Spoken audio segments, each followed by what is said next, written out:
if Ben Cherington was retained solely because what's coming up will be the final year before Major League Baseball gets shut down for a while? What if? Good morning to you. Good Wednesday morning. I'm Dejan Kovacevic of DK Pittsburgh Sports. This is Daily Shot of Pirates. It comes your way bright and early every weekday. If you're into football and hockey, I also offer daily shots of the two teams in town that are both interested and invested in winning. Okay, so there's a common, maybe almost too common, theory that Bob Nutting can't fire Cherington because it would cost him money, because Cherington has 2 additional years on his contract. Now, I've spent quite a significant amount of time attempting to debunk that, because when Nutting fired Frank Coonelly, Neil Huntington, Kyle Stark, and Clint Hurdle in one fell swoop, that bill cost him $17.2 million, as I exclusively reported at the time. That's a big chunk of change. On top of that, COVID came the next year, and wasn't great, financially speaking. And the Pirates, like every other team in professional sports, lost a lot of money around that time. Nonetheless, there was a precedent. Nutting saw stuff that he didn't like, didn't agree with, didn't endorse, fired them all, paid up $17.2 million. He had done something similar, I should add, going back to 2010 when he fired Dave Littlefield. Money was eaten. So that's the only precedent that I've got. So I cited precedent. And I'll still do that. Nothing's in place to change my mind so far. But let's put the tinfoil on today. Let's take this all the way out. Full extrapolation. My guess is that there are exactly 31 people on this entire planet who know whether or not there's going to be a work stoppage in 2027. And those would be, you guessed it, the 30 owners and Rob Manfred, the commissioner. These aren't ambiguous concepts to these guys. They won't be waiting till the final minute to figure stuff out. And they sure don't have to wait on the Players Association to wonder what their stance will be on what they're going to take to the union. So they know everything now.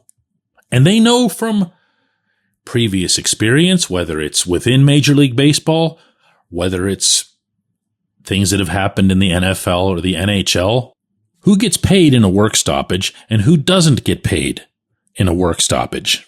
And here's the answer to that. The players don't get paid. They can't get paid. Of course, it's a work stoppage. If you're not playing baseball, you're not going to get paid for it. But everybody else in baseball ops, they're under your employ. And depending on the nature of their individual contracts, they're probably getting paid through a stoppage. They're probably still preparing for baseball when it comes back, future drafts, and so forth. So if you get to the end of 2026, if you get all the way to the end, and I don't even know if that's safe, because the players can always go ahead and strike to make sure that the owners don't get their money from the playoffs. So that's like a preemptive salvo there. But whatever it is that represents the end of the 2026 season, if you don't have a general manager or an assistant general manager or go ahead and name it, anybody at all in baseball ops, you don't have to pay anybody. However long the thing lasts, you don't have to pay anybody. Not just the GM, anybody.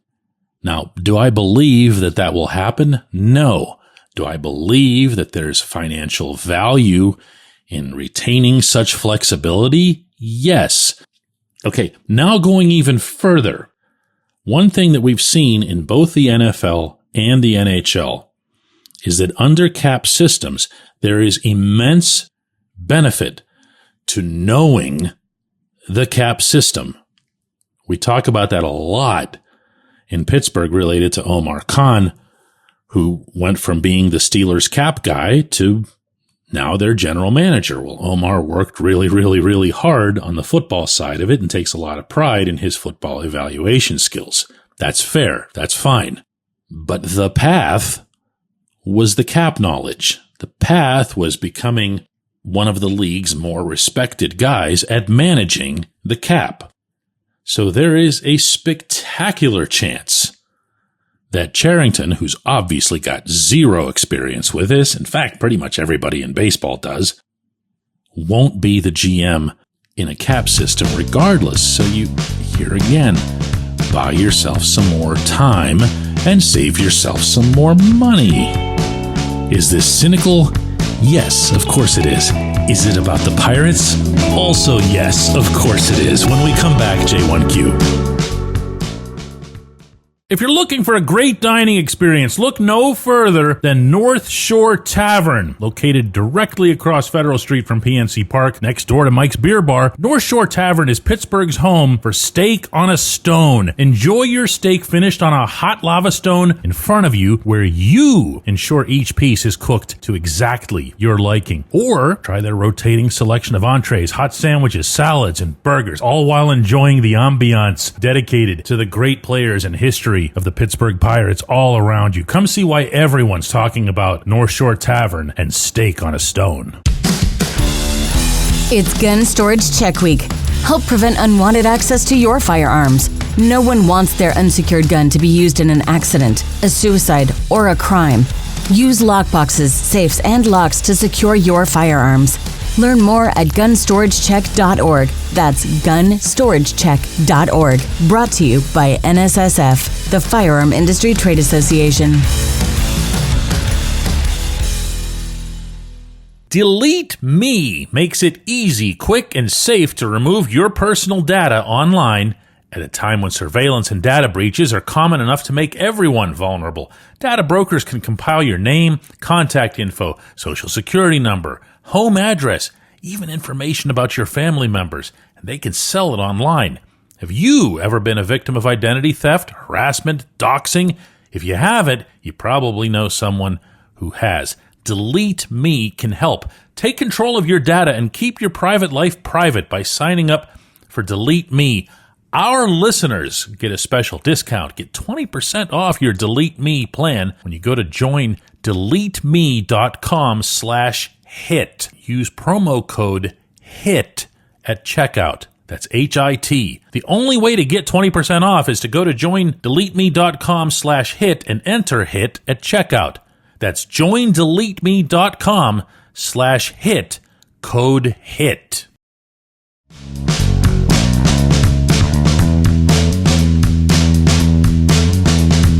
Today's J1Q comes from Bill Zitch, who says, DK, if there is no baseball in 2027, will Paul Skenes become a free agent after the 2029 season, or will it be after the 2030 season? Not that it'll probably matter, since they'll likely trade him before that. A couple of things to say to this. One is that when you have a new collective bargaining agreement, nothing carries over from the previous agreement by default, meaning it's all on the table.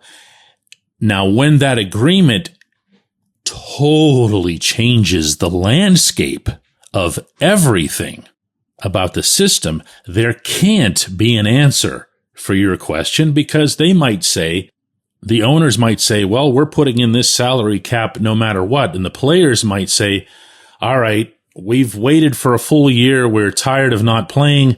We're ready to negotiate. What do we get out of this? And the owners can say, well, you can become free agents sooner. That exact scenario occurred in the NHL's negotiations 20 years ago when hockey went to the cap system. You can now become a free agent in the NHL in half the time it takes to become one in Major League Baseball.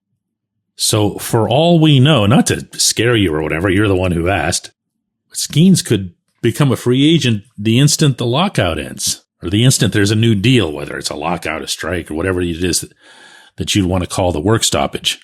And from there, he could go to the highest bidder, and depending on what kind of system emerges, then everybody's capable of competing for that talent. And of all the greatest ironies, the teams that would be the least likely to be able to sign him are the ones who currently have the greatest payroll commitments.